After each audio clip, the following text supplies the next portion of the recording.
எல்லோருக்கும் வணக்கம். இந்த சனி ஞாயிறானா போதும் நம்ம காம்பவுண்ட் வீட்டுக்குள்ளே ராமலிங்க தண்ணி போட்டு வந்து ஒரே அலப்பறை பண்ணுறாயா அப்படின்ற மாதிரி சனி ஞாயிறானா போதும் ஏதாவது ஒரு அறிவிப்புகள் அப்படின்றது ட்ரம்ப் அவர்களிடமிருந்து வந்துடுது. இப்போ யார் அதிகமாக பாதிக்கப்பட்டிருக்காங்கன்னா, திடீர்னு இருந்திருந்தாப்புல அவர் என்னன்றாரு, எங்கள் நாட்டினுடைய ஸ்டீல் அலுமினியம் இண்டஸ்ட்ரீஸை காப்பாற்றணும் அப்படின்றதுக்காக உள்ளே வரக்கூடிய இறக்குமதிக்கு இருக்கக்கூடிய கட்டணங்களை நாங்கள் டபுள் பண்ணுறோம், அப்படியே டபுள் பண்ணுறோம் அப்படின்ற மாதிரி சொல்லியிருக்காரு. அப்போ 50% டேரிஃப் கட்டணம் உயரும் பொழுது மிகவும் முக்கியமான முன்னணி கம்பெனிகள் என்ன இந்தியாவில் அப்படின்னு பார்த்தீங்கன்னா, செயிலு, டாடா ஸ்டீல், ஜேஎஸ்டபிள்யூ ஸ்டீலு, அதே மாதிரி அலுமினியமில் நேஷனல் அலுமினியம், ஹிண்டால்கோலாம் இருக்குது.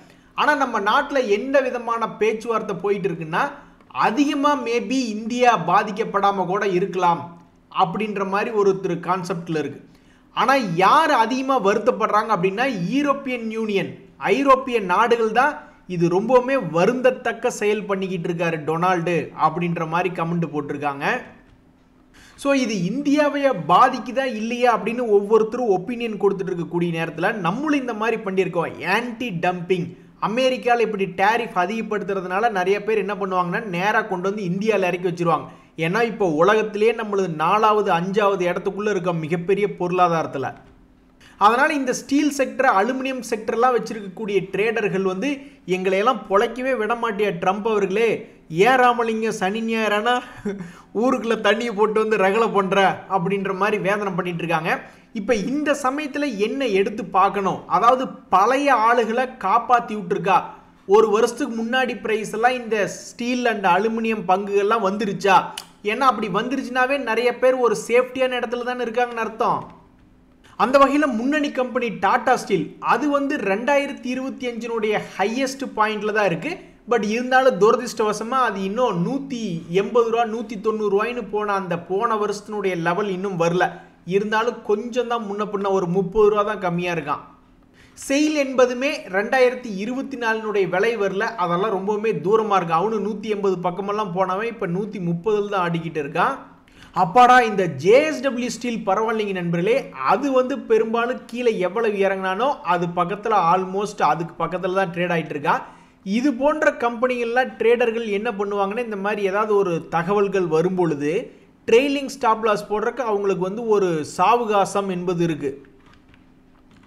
சாவகாசம் இல்லை, அவகாசம் என்பது இருக்குது. டேய், நாங்கள் 2 பேர் இன்னும் மேலவே வரல, அதுக்குள்ளே இந்த செக்டரே அழிஞ்சு போகிற மாதிரி தகவல் கொடுக்குறிய ட்ரம்ப் அவர்களே அப்படின்ற மாதிரி. பாவம், இந்த நேஷனல் அலுமினியம் அப்படின்றது இருந்திருந்து 140 ரூபாயிலிருந்து 180 ரூபாய்னு கரெக்டாக ஒரு சென்டர் பாயிண்ட்டுக்கு வந்திருக்கான். இந்த இடத்துல வந்திருக்கக்கூடிய தகவல் என்பது சுமாரான தகவல். அதாவது தகவல்களின் அடிப்படையில் பார்க்கும்போது கண்டிப்பாக இது ஒரு நெகட்டிவ் அப்படின்ற மாதிரி தான் எல்லார் மனசுக்கு தோணும். நாளைக்கு மார்க்கெட் எப்படி எடுத்துக்குது, இந்தியாவினுடைய நிறுவனங்கள் இந்த அறிவிப்பை எப்படி எடுத்துக்கிறது அப்படின்றத பொறுத்து இருந்து பார்க்கணும். பட் டெக்னிக்கலாக இந்த நேஷனல் அலுமினியம் அப்படின்ற பங்கு 200 டேஸ் மூவிங் ஆவரேஜ் பக்கத்தில் இருக்குது. இந்த மாதிரி இருந்ததுனாவே அது சில மாதங்கள் எடுத்து பார்க்கும்போது பெருசாக கீழேயோ அல்லது பெருசாக மேலேயோ போயிருக்கும் அப்படின்றது எல்லாத்துக்குமே தெரிஞ்ச விஷயம்.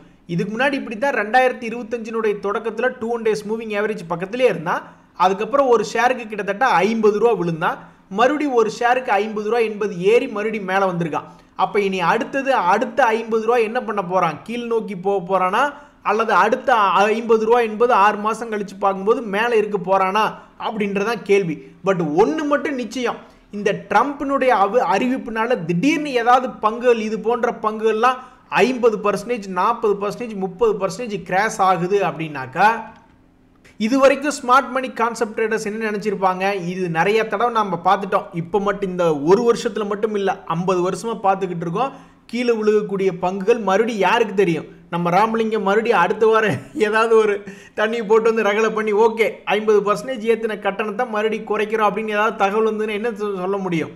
அதனால் கீழே வந்து விழுந்ததுன்னா மகிழ்ச்சி தான் அப்படின்னு நிறையா ஸ்மார்ட் மணி கான்செப்ட் ட்ரேடர்ஸ் எல்லாம் பழைய லோ வந்து விழுந்தா எங்களுக்கு மகிழ்ச்சியே அப்படின்ற மாதிரி உட்காந்து பார்த்துக்கிட்டு இருக்காங்க. ஸோ இதுதாங்க ரொம்ப முக்கியமான விஷயம். ட்ரம்ப் அவர்கள் தங்களுடைய ஸ்டீல் டேரிஃப்ஸை டபுளாக பண்ணதுனால இந்த 3 முன்னணி கம்பெனிகளும், அலுமினியம் சம்மந்தப்பட்ட இந்த 2 கம்பெனிலையும் அடுத்த வாரத்தில் ஒரு 30-40% கிராஷ் ஆச்சுன்னா எங்களுக்கு ஜாலி தான் அப்படின்ற மாதிரி ஸ்மார்ட் மணி கான்செப்டில் உட்காந்து பார்த்துக்கிட்டு இருக்காங்க. ட்ரம்ப் அவர்களுடைய அறிவிப்புனால இது போன்ற ஸ்டீல் கம்பெனிஸ் கூட இல்லை, எந்த செக்டர் வேணாலும் அடி வாங்கலாம். சோலார் எனர்ஜியில் இந்த அடி வாங்குச்சு. இப்போ நீ இந்த சுஸ்லான் அப்படின்ற பங்கு கூட விண்மில் எனர்ஜி, ரெனியூபிள் எனர்ஜி ரிலேட்டட் தான். அவன்லாம் வந்து கிட்டத்தட்ட 9% ஏறி இருக்கான். ஒரே மாசத்துல 27% எல்லாம் ஏறி வந்திருக்கான். இப்படி இருக்கக்கூடிய இந்த சுஸ்லான் எனர்ஜி அப்படின்ற பங்கு தன்னுடைய பழைய ஹையை நோக்கி வந்துகிட்டு இருக்கான். இனி இது போன்ற நிறுவனங்கள், இது போன்ற செக்டர்களுக்கு ஏதாவது அமெரிக்காவிலிருந்து தகவல் வருதா அப்படின்றது பொறுத்து இருந்து தான் பார்க்கணும். எது எப்படியோ இவன் 50 ரூபாயிலிருந்து 70 ரூபா வந்ததே பல பேர்த்துக்கு மகிழ்ச்சியாக தான் இருக்கு. நண்பர்கள், இந்த சமயத்தில் மிக மிக முக்கியமான ஒரு தகவல், எல்லாருமே ரொம்ப அலர்ட் ஆனாங்க. திடீர்னு ஏதாவது கொரோனா வைரஸ் இது பரவிடுமா அப்படின்ட்டு. ஆனால் கை கெட்டினது வாய் கெட்டலையே அப்படின்னு பல ட்ரேடர்கள் யோசனை பண்ணிக்கிட்டு இருக்காங்க. ஏன்னா அப்படி இப்படின்னு பரவற மாதிரி வந்து தகவல் கொரோனா வைரஸ் இன்னும் வந்து பெருசாக இன்னும் அறிவிப்புகள் ரொம்பவுமே கண்டிப்போடு இன்னும் எதுவும் வரலையே அப்படின்ற மாதிரி பார்த்துட்டு இருக்காங்க. அதாவது இந்த மெட்ரோபாலிஸ் அப்படின்ற பங்கு சமீபத்தில் 50 டேஸ் மூவிங் ஆவரேஜ் கிட்ட ஆடிக்கிட்டு இருக்கான். இந்த பங்கு எந்த செக்டரில் இருக்குது அப்படின்னு பார்த்தீங்கன்னா டயக்னாஸ்டிக் செக்டரில் இருக்குது. ஒரு இடம் கொரோனா வைரஸ் வந்தப்போ ஒரு 4-5 நாள் தொடர்ந்து இருக்கும்னா அப்புறம் என்ன பண்ணுவாங்க, போயெல்லாம் டயக்னாசிஸ் பண்ணுங்க அப்படிம்பாங்க.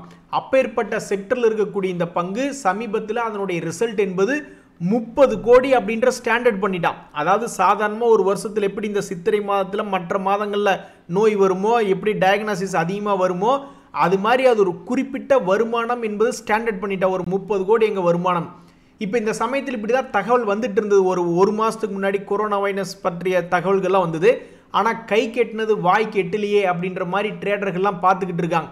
இவனுக்கு ஏதாவது திடீர்னு நியூஸ் வருமா அப்படின்ற மாதிரி பார்த்துட்டு இருந்தாங்க. எந்த விதமான நியூஸும் இல்லை.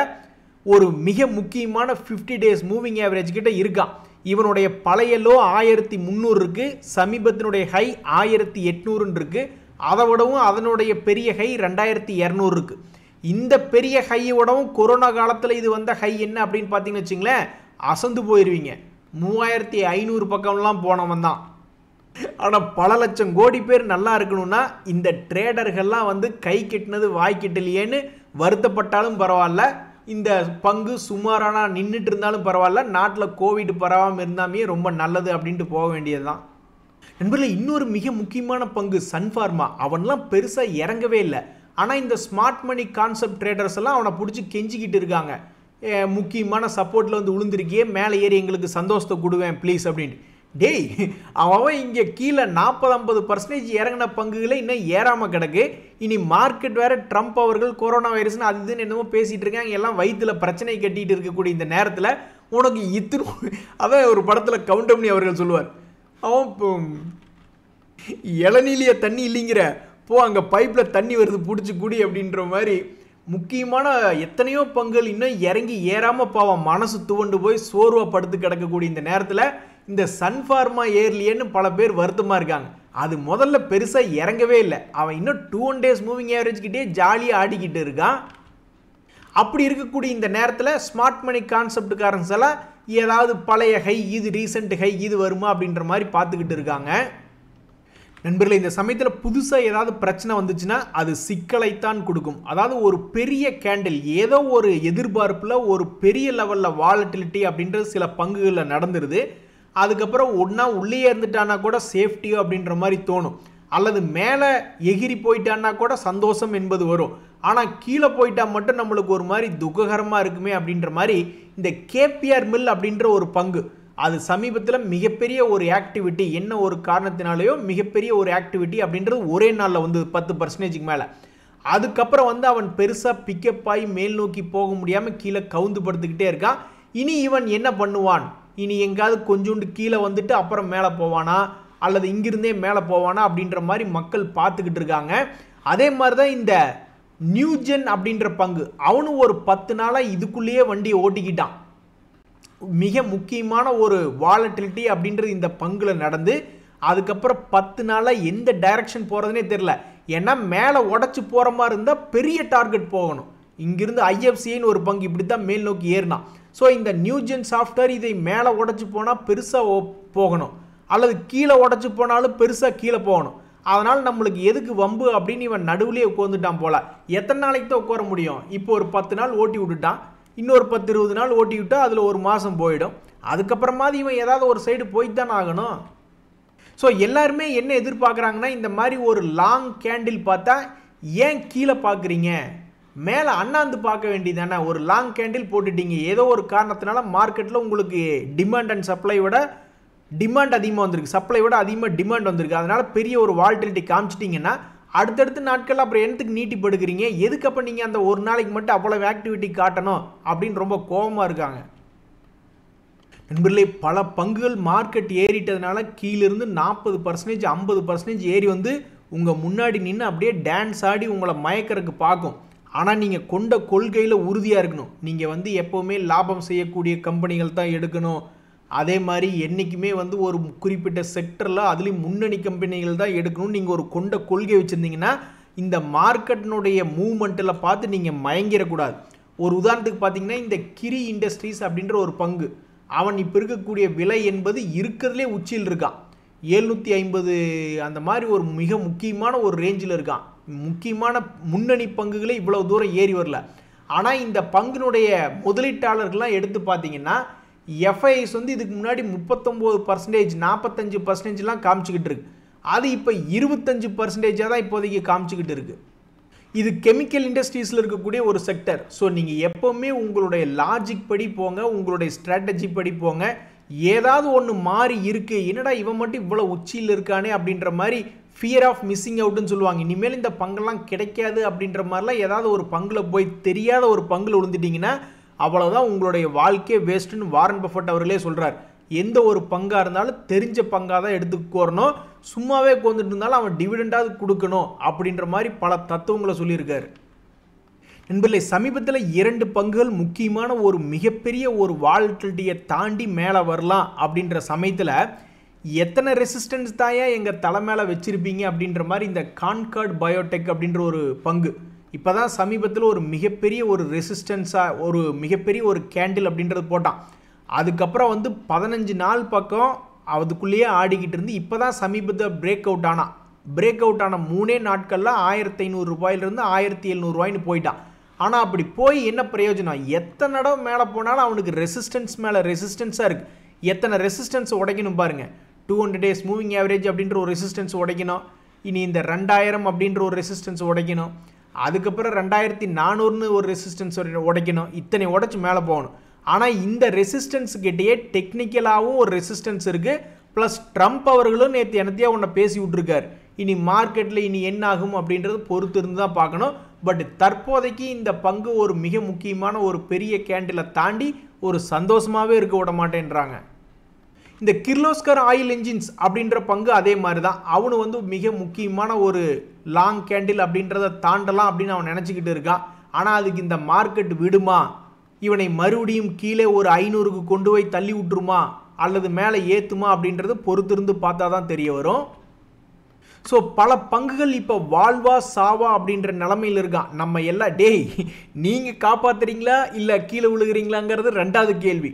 முதல் முக்கியமான பாயிண்ட்டு உங்களை வாங்கி வச்சிருக்கிற எங்களை நீங்கள் முதல்ல வாழ்க்கையில் நல்லா வாழ வைப்பீங்களா இல்லை கீழே உழுக்காட்டுவீங்களா அப்படின்றது தெரியாமல் இருக்குது. இந்த சமயத்தில் இந்த கிர்லோஸ்கர் ஆயில் என்ஜின்ஸ் அப்படின்ற பங்கு வந்து தன்னுடைய குவார்ட்டர்லி ரிசல்ட்டை வந்து போன குவார்ட்டரை விடவும் கொஞ்சம் அதிகமான லாபம் என்பது மாதிரி தான் நிறுத்தி வச்சுருக்கான். இந்த பங்கு இனி அடுத்தடுத்த நாட்களில் எப்படி இருக்கான் அப்படின்றத பொறுத்து இருந்தால் பார்க்கணும். இதனுடைய 52 வீக் ஹை 52 வீக் லோக்கு 2க்கு நடுவில் இருக்குது. நண்பர்களே, இந்த சமயத்தில் தான் மிக முக்கியமான தகவல். பல பங்குகள் ஏறி வந்து நடுவில் இருக்கக்கூடிய நேரத்தில் அதை போர்ட்ஃபோலியோவிலிருந்து நீக்கி விட்டுறவா இல்லை போர்ட்ஃபோலியோவில் வச்சுக்கிட்டே இருக்கவா இல்லை போர்ட்ஃபோலியோவில் மறுபடியும் அதிகமாக சேர்த்திக்கவா அப்படின்னு பல பேருக்கு கன்ஃபியூஷனாக இருக்கும். ஆனால் பல மியூச்சுவல் ஃபண்ட் மேனேஜர்களுக்கு பல போர்ட்ஃபோலியோ மேனேஜர்களுக்கு அவங்கெல்லாம் சாஃப்ட்வேர் சிஸ்டம்ஸ் யூஸ் பண்ணுறதுனால அவங்களுக்கு கன்ஃபியூஷனே இல்லை. ஸோ சாஃப்ட்வேர் சிஸ்டம் எப்படி ஒர்க் பண்ணும் அப்படின்னு பார்த்தீங்கன்னா அந்தந்த மியூச்சுவல் ஃபண்டினுடைய இன்வெஸ்ட்மெண்ட் அப்ஜெக்டிவ் படியோ அல்லது போர்ட்ஃபோலியோ மேனேஜருக்கு அவங்களுடைய கிளைண்ட்டோட ஃபஸ்ட்டு ஷேர்ஸ் வாங்குறதுக்கு முன்னாடி அந்த கிளைண்ட்டுகளோட உட்காந்து பேசி அவங்களுடைய இன்வெஸ்ட்மெண்ட் அப்ஜெக்டிவ் என்ன அப்படின்றத தெரிஞ்சுக்கிட்டு ஒரு உதாரணத்துக்கு அவங்களுடைய போர்ட்ஃபோலியோவில் 4 பங்கு ஃபஸ்ட்டு 25% வாங்குறாருன்னு வச்சுங்க, 1 லட்ச ரூபாய் வச்சுக்கிட்டு அப்போ 25,000 ரூபா ஆச்சு. சில பங்குகள் 25,000 ரூபாய் வாங்கினதுக்கப்புறம் கீழே போய் விழுந்துடுறான்னு வச்சுங்க, 12,000க்கு போயிடுறான். அப்போ மறுபடியும் சில பங்குகள் அதே 20,000க்கு வருதுன்னு வச்சுங்க டோட்டல் வேல்யூ. ஆனால் சில பங்குகள் 40,000 ரூபாய்ன்னு போயிடுவான். அப்போ இந்த சாஃப்ட்வேர் என்ன சொல்லும் அப்படின்னு பார்த்தீங்கன்னாக்கா, இங்கே பாரு, ஒன்று வந்து 25% தான் நீ அலோகேட் பண்ணியிருக்கணும். ஆனால் அதனுடைய டோட்டல் வேல்யூ இப்போ 45,000 ரூபா இருக்குன்னா அப்போ நீ ஒரு 20,000 இந்த இடத்துல புக் பண்ணி விட்டுட்டு, அதாவது பாதி குவான்டிட்டியை பிடிச்சி விற்று விட்டுட்டு, இப்போ வேற ஒரு பங்கு கீழே இறங்கி கிடக்கு, கிட்டத்தட்ட 25,000 ரூபா நீ அதில் பணம் போட்டு வச்சிருந்த, அதனுடைய மதிப்பு இப்போ 15,000 ரூபா தான் இருக்குது. அப்போ அதிலிருந்து வர பணத்தை கொண்டே அதில் போட்டு டாப் அப் பண்ணி கரெக்டாக ஈக்குவலைஸ் பண்ணி 25% அப்படின்ற மாதிரி சொல்லிடும். ஒரு உதாரணத்துக்கு இந்த வெல்ஸ்பன் லிவிங் அப்படின்ற பங்கை பாருங்க, இதுக்கு தான் எல்லா ட்ரேடர்களுமே பயப்படுறாங்க. அட சமீபத்தில் ஒரு மிகப்பெரிய ஒரு கேண்டில் போட்டால் மேலே போவான்னு நினச்சிட்டு யாராவது வாங்கிட்டு இந்த இடத்துல ஏதாவது ஸ்டாப் லாஸ் போட்டுருந்துருப்பாங்க. அந்த ஸ்டாப் லாஸ் அப்படியே அடிச்சிடறான் பார்த்தீங்களா. ஸோ அப்போ இதுக்கு தான் நிறைய ட்ரேடர்கள் உள்ளே போயிட்டு வெளியே வர்றதா வேண்டாமான்னு யோசிச்சுட்டு இருப்பாங்க. ஆனால் மியூச்சுவல் ஃபண்டுகள் மேனேஜர்களுக்கோ அல்லது போர்ட்ஃபோலியோ மேனேஜர்களுக்கோ கவலை இல்லை. ஏன்னா அவங்களுடைய சாஃப்ட்வேர் சிஸ்டமே என்ன சொல்லியிருக்குன்னா, கரெக்டாக ஒரு 160 ரூபா வரும் பொழுது இதை வந்து 100 குவான்டிட்டி வச்சிருக்கியா, அப்போ அதில் ஒரு 15-20 குவான்டிட்டி கழட்டி விட்டுட்டு போய் வேற ஒரு பங்கை வாங்குன்னு அவங்களுடைய சாஃப்ட்வேர் சிஸ்டமே சொல்லிடும். அவங்க என்ன வாங்கி அப்படியே 25 வருஷமும் கையிலே வச்சுக்கிட்டு இருப்பாங்கன்னு நினைப்பீங்களா? கிடையாது. இந்த மாதிரி அவங்களுடைய பர்சன்டேஜ் என்பது தாண்டும் பொழுது அவங்க பீரியட் ஏதாவது செட் பண்ணியிருப்பாங்க. 1 week once, 6 months once, 3 months once இதை அட்ஜஸ்ட்மெண்ட் பண்ணணும்ன்ட்டு. ஸோ அவங்களுக்கெல்லாம் அங்கே கேள்வி பதில் எதுவுமே கிடையாது. சாஃப்ட்வேர் சிஸ்டம் இதை போய் வித்துரு தம்பி அப்படின்னா அவங்க போய் டீலரை கூப்பிட்டு, ஏப்பா இதில் இந்த பங்கு இந்த இடத்துல கொஞ்சம் வித்து விட்டுருப்பா அப்படின்ட்டுருவாங்க. அவ்வளோதான், வேலை முடிஞ்சுது. ஸோ பல ட்ரேடர்கள் வந்து பயந்துக்கிட்டே இருப்பாங்க, எப்போ இப்போ நீ மேலே வருதே, நீ ஸ்டாப் லாஸ் இது ஹிட் ஆயிருமோ அப்படின்ற மாதிரி. ஸோ அதே ஷார்ட் டைம் இன்வெஸ்டருக்கோ அல்லது இந்த மாதிரி ப்ரொஃபஷனல் மேனேஜர்ஸுக்கோ கவலையே இல்லை.